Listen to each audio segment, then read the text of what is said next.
I pushed the heavy cleaning cart down the seventh-floor hallway of Horizon Tech Solutions, the wheels squeaking softly against the polished tile. The clock had just passed midnight, and the building felt hollow, like a sleeping giant. Fluorescent lights hummed overhead, casting long shadows. Most employees had gone home hours ago, leaving behind the faint scent of stale coffee and the low drone of cooling fans from server rooms. This was my domain now, the night shift. 10 at night until 6 in the morning. 5 days a week. No glory. No pressure. Just the steady rhythm of emptying trash bins, wiping desks, and vacuuming carpets. It kept me safe. More importantly, it kept me present for Sophie. Sophie was 9 now. With Laura's bright smile and my stubborn curiosity, I'd pull into our quiet suburban driveway in Maplewood, New Jersey, just as the sun peeked over the trees. She'd be rubbing sleep from her eyes at the kitchen table, her pink backpack waiting by the door. I'd scramble eggs or pour cereal, listen to her chatter about school projects or her latest drawing, then walk her to the bus stop. After a few hours of exhausted sleep, I'd pick her up at 3, help with math homework that still came easily to me despite everything, cook dinner, usually pasta or grilled chicken, and tuck her in by 8 with a story. Then back to the office. The routine anchored me. It was predictable. No lives hung in the balance because of my choices. That night, I stopped outside conference room 7. The door stood ajar, lights still blazing. I knocked lightly out of habit, even though I knew it was empty. Stepping inside, the room hit me like a storm frozen in time. Coffee cups littered the long table, some tipped over with dark rings staining papers. Pizza boxes stacked unevenly, energy drink cans rolling near the edges. But the real chaos dominated the back wall, the massive whiteboard stretching floor to ceiling, covered in multicolored marker scrawls. Lines of code snaked across it in red, blue, black.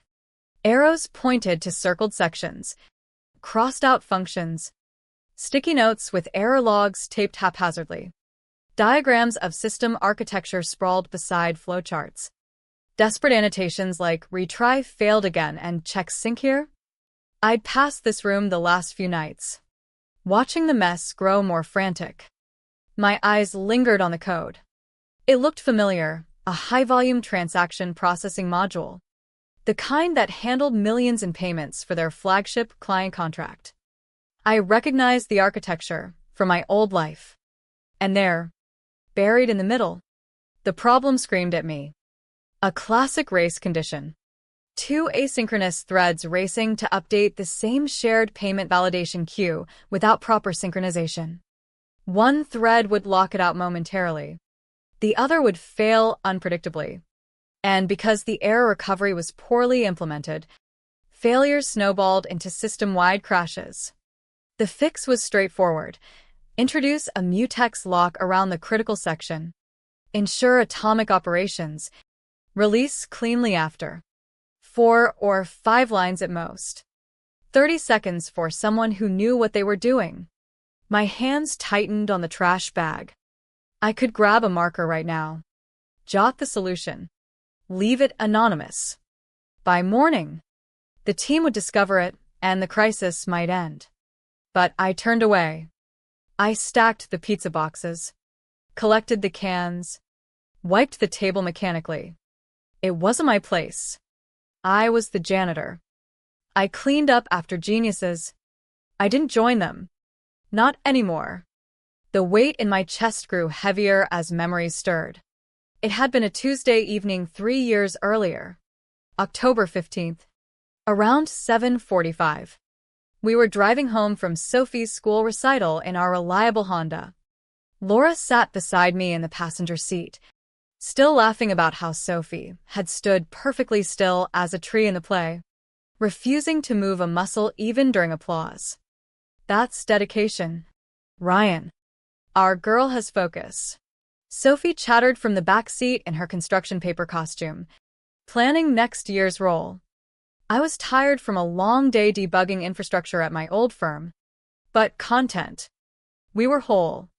A family heading home for ice cream and bedtime stories. Then headlights blinded us from the side. I don't remember the sound of impact clearly, just the screech of metal. Shattering glass. Laura's scream cutting short. The drunk driver had run the red light at 70 in a 35 zone, T-boning us on the passenger side. I woke 3 days later in the hospital with a severe concussion. Cracked ribs. Stitches everywhere. Sophie had been strapped securely in her booster seat, no scratches. But Laura. The doctor said the force was too great. The angle too direct. She never had a chance. The other driver didn't survive either. Legally, it was clear-cut. He was at fault. Blood alcohol levels sky-high. But I had been behind the wheel. I should have swerved faster. Braked sooner. Seen it coming. I failed them. The guilt crushed me. I couldn't return to engineering after 6 months of leave. Every line of code felt like Russian roulette. What if a bug I missed crashed a system? What if lives depended on my decisions? I quit my senior role at a top firm. Sold our bigger house. Moved to a modest one in the suburbs. I took this janitor job at Horizon because nobody's future rested on my shoulders here. No one expected brilliance from the guy in the blue uniform. Back in the conference room, I finished cleaning and wheeled the cart out. The echo of my footsteps followed me down the hall. But the whiteboard haunted me. That simple fix. 50 families potentially ruined if the titanium-level client contract fell through tomorrow morning. I tried to push it aside as I moved to the next floors, but the thought lingered like smoke. The voices grew louder as I reached the 5th floor. Raised. Frustrated tones spilled from the large corner conference room everyone called the war room. I slowed my cart, glancing through the open door. At least 30 engineers crowded inside, some hunched over laptops on the floor, others pacing with tablets. Monitors glowed with scrolling error logs. Pizza remnants and coffee cups covered every surface. At the center stood Victoria Lang, the CEO and founder of Horizon Tech Solutions. 45. Sharp-featured. Self-made after bootstrapping the company from her garage. I'd seen her only a handful of times from afar in 3 years. She commanded attention without trying. Tonight, fury radiated from her. I don't care how many all-nighters you've pulled, she said, voice slicing through the exhaustion. We have 8 hours. 8. If this isn't resolved by morning, we lose the titanium contract. $100 million in revenue gone. That means immediate layoffs. 50 people out of work. Our reputation in the industry? Destroyed. We're finished. Silence fell heavy. An engineer in a faded hoodie spoke up wearily. We've traced every call. Rebuilt the pipeline twice. Checked every API. The bug hides somewhere, but we can't pin it. Victoria snapped back. Then dig deeper. Harder. No excuses. I kept moving, cartwheels turning quietly, but the words followed me around the corner. 100 million. 50 jobs. 50 families waking up tomorrow to uncertainty. I knew exactly where the bug lived. Conference room 7's whiteboard. The race condition in the transaction threads. But speaking up, what if I was wrong after all this time away from code? What if my suggestion introduced a worse flaw? Crashing the system permanently during the final test? Responsibility like that, I couldn't bear it again. Not after Laura. I finished the 5th floor in a daze. Moved to the 4th. Then 3rd. The building emptied further. Only the war room pulsed with frantic energy. Vacuuming carpets felt mechanical. But my mind raced. Memories of my old office flashed, late nights at DataForge. Leading teams on complex projects. The thrill of elegant solutions. MIT had prepared me well. But now that knowledge felt like a curse. I thought of Sophie sleeping soundly under Mrs. Ellis's watch, the retired neighbor who babysat nights. A text buzzed. Sophie is out cold. She drew you a picture of a robot fixing a computer. See you at 6:30. I smiled faintly, replying thanks. Sophie was why I chose this life. She needed a father who came home reliable, not haunted by what-ifs. By 2:30, I took my break in the small supply closet on the second floor, sitting on a stool with my phone. The weight pressed harder. Georgia, no. Laura's voice echoed in my head from better days. Ryan, you're brilliant. Don't let fear call the shots. But fear had become my shield. It protected me from failing again. I returned to work, cleaning the executive 8th floor when an engineer rushed past. Phone to ear. Face ashen. It's not holding. We've tried every workaround. Victoria's going to lose it. He vanished into the elevator. Time was slipping. 5 a.m. approached. I stood in the lobby at 5. Shift nearly done. Staring at the elevator buttons. Home waited. Forget the whiteboard. Forget the crisis. It wasn't my battle. Yet the image of 50 families, engineers with mortgages, kids in school, spouses relying on paychecks, wouldn't leave. My silence could destroy as surely as any mistake. Laura's words again. Fear is just a feeling. Ryan. It doesn't own your decisions. I pressed 5. The war room door loomed. Chaos greeted me inside.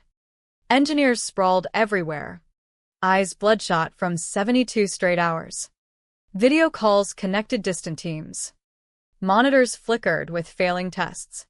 Victoria paced, phone glued to her ear, expression carved from stone. I hovered in the doorway, heart hammering, palms damp. This was madness. Who was I? The night cleaner. They would laugh me out. But my feet carried me forward. Excuse me, I said. No response amid the frenzy. Louder.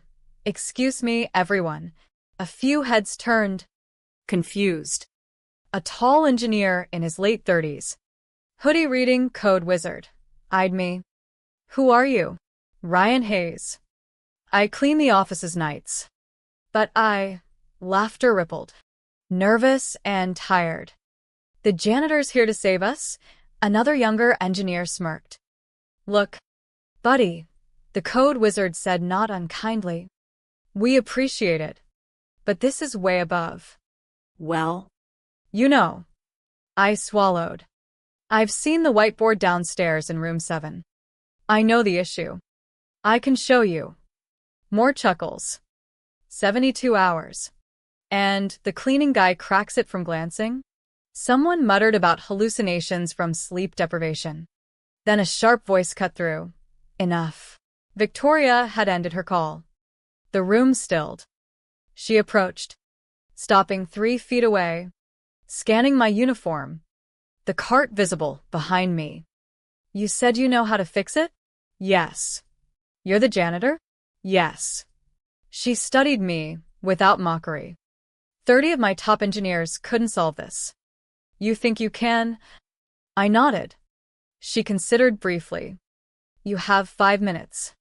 If you're wrong, we lose 5 minutes. If right, we save everything. I'll take those odds. The Code Wizard protested, but Victoria silenced him with a look. She pointed to a laptop. Show us. My hands trembled as I approached the main monitor displaying architecture diagrams. 30 exhausted faces watched skeptically. I picked up a marker, pointed to the transaction thread section. Here, the payment validation queue. 2 async functions hit it simultaneously without locking. One succeeds, the other corrupts data. Error handling cascades failures. The Code Wizard frowned. We added retries. Retries mask it, but don't fix the root race. Add a mutex lock here. Enforce atomic access. Release after. I sketched the 4 lines quickly. Silence deepened. Victoria turned to the code wizard. Test it. He typed rapidly. Deploying to a test environment. The room held its breath. Log scrolled. Green indicators lit up. No errors. Full simulated transaction run. Thousands processed flawlessly in seconds. Stunned quiet broke into murmurs. Victoria faced me. Who are you really? I took a breath. Ryan Hayes. MIT Computer Science. Senior engineer at DataForge for years. Before. Personal reasons. Shock replaced skepticism. Victoria gestured. My office. Now. Victoria's corner office overlooked the awakening city. Sunrise painting orange streaks across glass towers. She closed the door, leaned against her desk. You saved us in 30 seconds what stumped experts for days. Why are you cleaning floors? I stared at my hands. The truth spilled slowly. 3 years ago. The accident. Laura's laugh. Sophie's excitement. The drunk driver's impact. Waking to loss. The crushing guilt I was driving. I should have prevented it. Therapy. Friends. Family all said it wasn't my fault legally or factually. But emotionally, I failed my family.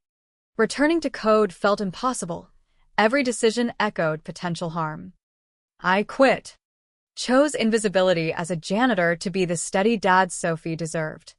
Victoria listened quietly, then walked to the window. 50 families almost lost everything tonight. Your silence would have hurt them as much as any bug. Responsibility isn't only about what you do, it's what you don't do. She turned. I'm offering you senior software engineer. 180,000. Remote option. Flexible around Sophie's schedule. Deliver results. That's it. I stared. Stunned. I haven't coded seriously in years. You just did what no one else could.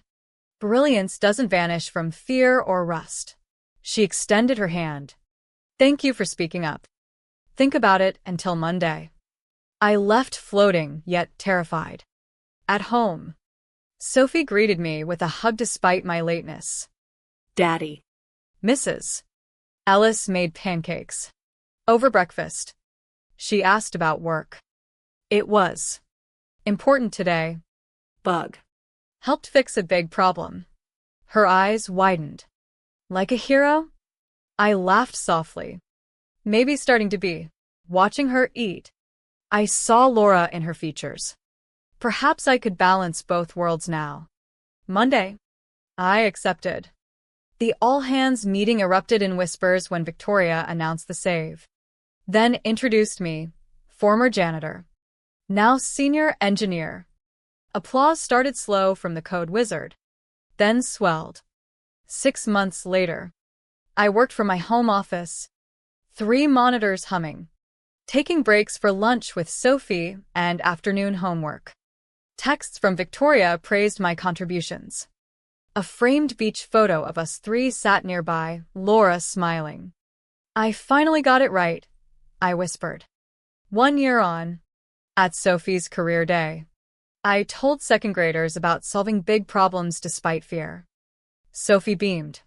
The choice wasn't running from responsibility, but embracing it wisely. What fears hold you back from your potential? The answer lingers. Courage often arrives when silence costs too much.